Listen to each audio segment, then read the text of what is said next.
Hola a todos, sean nuevamente bienvenidos a otra clase más de física. Ya llegamos a nuestro quinto tutorial y vamos a dar inicio a la unidad número 4, lanzamiento horizontal, estudiando los fundamentos teóricos de este tema, el cual también se le denomina movimiento de proyectiles o lanzamiento de proyectiles. Y para ello vamos a definir qué es un proyectil en primer lugar. Se dice que un proyectil es cualquier objeto al cual se le comunica una velocidad inicial por algún agente externo y cuyo movimiento continúa única y exclusivamente bajo la acción de la aceleración de la gravedad. Es decir, que un proyectil puede ser un misil, puede ser un balón, puede ser un borrador, puede ser alguna piedra, siempre y cuando a esta se le comunique una velocidad inicial por algún agente externo. Y además que su movimiento continúe bajo la acción de la aceleración de la gravedad. Ahora bien, vamos a analizar cuáles son las características del lanzamiento horizontal. En primer lugar, tal como decíamos anteriormente, se le comunica una velocidad inicial, la cual se ejecuta, digamos, totalmente en el eje X. Un ejemplo de esto es que en el eje X se le comunica una velocidad inicial de 9 metros sobre segundos. Otra de las principales características es que el lanzamiento horizontal es un movimiento bidimensional, porque se realiza en dos dimensiones, en el eje X y en el eje Y, a diferencia de los movimientos que habíamos estudiado anteriormente. Recordemos que en el primer lapso vimos movimiento variado, uniformemente variado, y ese movimiento se desarrollaba única y exclusivamente en el eje X, es decir, que el móvil avanzaba, se desplazaba única y exclusivamente en el eje X. Luego entramos en el movimiento vertical, que es caída libre y lanzamiento vertical, cuyo desplazamiento se desarrollaba en el eje Y. El móvil no se desplazaba en el eje X, sino en este caso en el eje Y. ¿Cuál es la diferencia de este movimiento a los anteriores? Que es un movimiento bidimensional, repito. El móvil, a medida que se va desplazando, lo va haciendo en dos direcciones, tanto en el eje X como en el eje Y. Aquí podemos ver un ejemplo, que esto es un tiro semiparabólico, también se le denomina así el lanzamiento horizontal. El móvil se le comunica la velocidad en X, ¿sí? Su velocidad inicial es en X. A medida que va cayendo por la acción y efecto de la aceleración de la gravedad, va descendiendo en Y, pero también va avanzando o se va desplazando en el eje X hasta que llega a un determinado punto, y hasta allí viene el análisis de la situación. Ahora, se preguntarán ustedes, el movimiento, este tipo de movimiento se hace un poco más complejo o complicado de analizar porque ahora ya tenemos un desplazamiento en X, tenemos un desplazamiento en Y, vamos a tener velocidades en X y velocidades en Y. Pues quizás hay un principio que nos ayuda a simplificar un poco el análisis de este movimiento, el cual es el principio de independencia de los movimientos descrito por Galileo Galilei, el cual dice que si un cuerpo tiene un movimiento compuesto, como en este caso que es bidimensional, cada uno de los movimientos se cumplen como si los demás no existieran. Entonces, ¿qué vamos a hacer nosotros para analizar un movimiento bidimensional? Si yo quiero analizar una característica o una magnitud correspondiente al eje X, ignoro el movimiento en Y y me centro única y exclusivamente como si ese movimiento se desarrollara en el eje X. Si yo quiero analizar alguna componente o alguna magnitud correspondiente a la dirección Y, pues yo ignoro lo que sucede en X y me centro única y exclusivamente en el eje Y. Un ejemplo del movimiento del lanzamiento horizontal sería una esferita que ruede sobre una mesa, ¿sí? Y al cual se le comunique una velocidad inicial de tal forma de que pueda tener un desplazamiento semiparabólico de este tipo. Ahora, vamos a analizar qué tipo de movimiento describe en cada uno de los ejes, ignorando lo que sucede en el eje contrario. Por ejemplo, aquí nos vamos a centrar en el eje X, ¿sí? Vamos a ver qué sucede en el eje X. En primer lugar, sabemos que la velocidad que se le comunica es la velocidad inicial. O dicho de otra forma, la velocidad del cuerpo, la velocidad inicial de ese cuerpo va a coincidir con la componente horizontal de esa velocidad inicial. Vamos a suponer que no hay aceleración de la gravedad. Como estamos analizando el movimiento en el eje X, vamos a ignorar lo que sucede en Y. Y en Y es donde hay presencia de la aceleración de la gravedad. ¿Qué pasaría si esa esferita rueda por la superficie o se dispara, por ejemplo, un proyectil desde un montículo, ¿qué sucede con ese proyectil en caso de que no exista aceleración de la gravedad? En caso de que no exista algún agente externo que acelere o frene el movimiento de ese proyectil.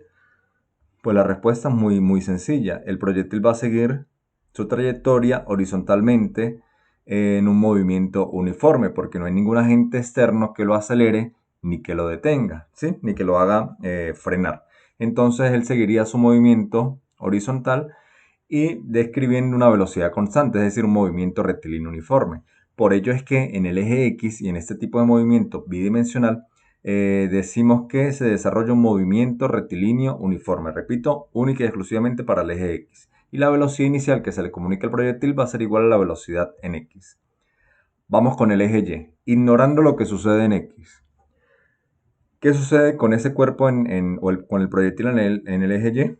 Vemos que su movimiento depende única y exclusivamente de la aceleración de la gravedad.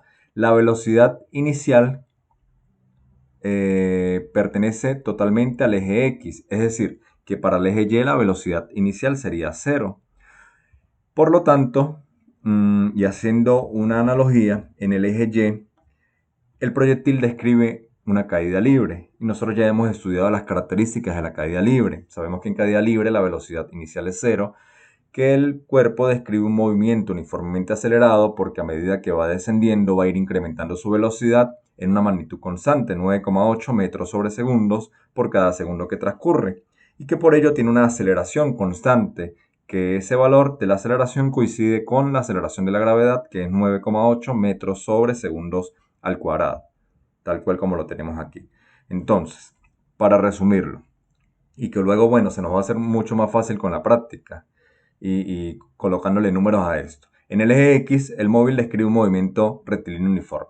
La velocidad inicial va a ser la misma velocidad en X, o dicho de otra forma, la velocidad en X durante todo el recorrido va a ser igual a la velocidad inicial que se le comunique.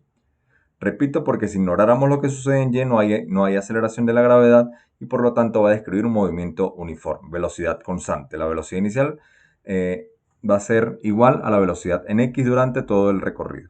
Ahora, en el eje Y, el cuerpo experimenta una caída libre y nosotros ya manejamos las características de la caída libre. Un movimiento acelerado, la velocidad inicial es 0 y la aceleración es constante, que vale 9,8 metros sobre segundos al cuadrado. Y es altura, yo se los decía en uno de los tutoriales anteriores, creo que el primero de lanzamiento vertical, que la altura se le puede denominar Y o H. En este caso vamos a trabajarla con Y para diferenciar las dimensiones y los ejes. Entonces el eje Y sería el de la altura, el eje X sería el del desplazamiento horizontal o el de la distancia. Alcance, se le denomina alcance, el cual se representa con la letra R, a la distancia total que recorre el cuerpo del proyectil desde el punto en el cual se dispara hasta donde llega. Fíjense, en este caso vamos a analizar aquí horizontalmente. El proyectil salió desde esta posición, ¿sí? Aquí tenemos la posición, sería el equivalente aquí. Estamos hablando horizontalmente. Sale desde este punto, llega hasta este otro punto. Ese sería el alcance del proyectil. Si de aquí hasta aquí hay 3 metros, pues el alcance serían 3 metros. Se le denomina tiempo de vuelo al tiempo que demora el proyectil en el aire. Vamos a suponer que esta esferita demoró 1,5 segundos en llegar al suelo, entonces tiempo de vuelo es 1,5 segundos. Fíjense que aquí tenemos componentes de la velocidad tanto para X como para Y. Aquí dice V sub X, V sub Y, velocidad para X, velocidad para Y, velocidad para X y velocidad para Y. Las velocidades, la velocidad general que tiene el cuerpo, yo la puedo descomponer en dos magnitudes. Una para saber qué partecita de esa velocidad le pertenece a X y qué partecita de esa velocidad le pertenece a Y. La velocidad en Y sí varía. ¿Por qué varía? Porque en el eje Y experimenta un movimiento acelerado. A medida que va cayendo va a ir aumentando la velocidad. En el eje X esa velocidad no varía, porque a medida que pasa el tiempo va a experimentar un movimiento uniforme, es decir, que su velocidad es constante. Así como yo puedo descomponer las velocidades, ¿sí? Tengo una velocidad a la cual se le llama velocidad real o magnitud resultante de la velocidad, que sería la velocidad general. Si yo tengo la velocidad general, yo la puedo descomponer. Si yo tengo las componentes, yo puedo calcular la velocidad general, utilizando las siguientes ecuaciones cinemáticas del movimiento de un cuerpo lanzado horizontalmente. Fíjense que tenemos componente horizontal de la velocidad y componente vertical. La componente horizontal, tal como decíamos, nunca varía. La que varía es la componente vertical. Y si hacen un poco de memoria, esta ecuación de la componente vertical es similar a la ecuación de la velocidad en función del tiempo cuando estudiábamos caída libre o lanzamiento vertical. Fíjense que no aparece la velocidad inicial porque aquí sería 0. Entonces es muy sencillo realmente ese tema de trabajar. Las ecuaciones del desplazamiento horizontal sería la distancia horizontal, con x es igual a velocidad inicial por tiempo, o velocidad en x por tiempo. Desplazamiento vertical, que es que tanto desciendo la altura, esta es la ecuación, gravedad por tiempo al cuadrado entre 2. Magnitud de la velocidad resultante, que era lo que les decía anteriormente, cuando yo quiero conocer la velocidad general, por llamarlo de alguna manera, del proyectil en determinado instante de tiempo. Y las componentes es cuando yo quiero descomponer, valga la redundancia, dicha velocidad. La ecuación del alcance horizontal, recordemos que se representa con la letra R, es igual a la componente horizontal de la velocidad por tiempo de vuelo. Fíjense que esta ecuación del alcance es similar a la ecuación del desplazamiento horizontal. ¿Qué cambia? Que aquí trabajamos en función de un tiempo parcial y esto viene en función del tiempo total o el tiempo de vuelo, porque el alcance horizontal es toda la distancia recorrida por el proyectil, mientras que esta sería una distancia parcial, cuando aún el proyectil va en el aire. Y la ecuación del tiempo de vuelo es el tiempo que demora el proyectil en el aire.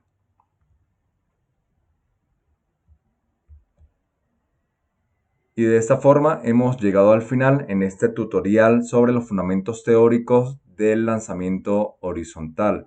Espero haberme explicado. Saben que cualquier duda o inquietud pueden escribirla en el foro de apoyo, donde a la brevedad posible daré respuestas a cada una de esas interrogantes.